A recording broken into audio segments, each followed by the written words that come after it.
Add કરવાનું ચાલુ કરી નાખ્યું, પણ હવે એ ખબર નહીં પડતી કે એક એડના વિડીયોના કેટલા પૈસા લેવાના, એક સ્ટોરી પ્રમોશનના કેટલા પૈસા લેવાના, અને વાત રહી કોલેબોરેશનની તો એના કેટલા પૈસા લેવાના.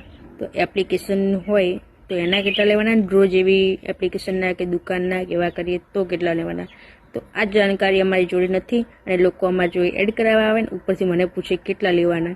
મને ખબર ના હોય એટલે હું કહું તમે કેટલા લેવા હાલશો, હું તો એમ જ કહું કેટલા હાલશો તમે, બીજું શું કહું. તો મને ખબર ના હોય, તમે કોઈક જોડે કરાવ્યો તમે કહો કેટલા આપો તમે કોકને, એવું કહેવું પડે.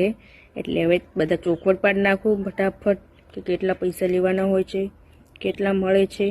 કેમ કે સામે મારે એડ કરાવવાનું આવે ને હોમલું કંટાળે કે કેટલા લેશો તમે, હું કે તમે કેટલા આપશો, બે બસ મગજ મારી એ વાતની થઈ જાય છે. હું કંટાળું કે નહીં કરવું એવું થઈ જાય મનમાં. એટલે ગાઈસ ફટાફટ આ વાતનું મને થોડું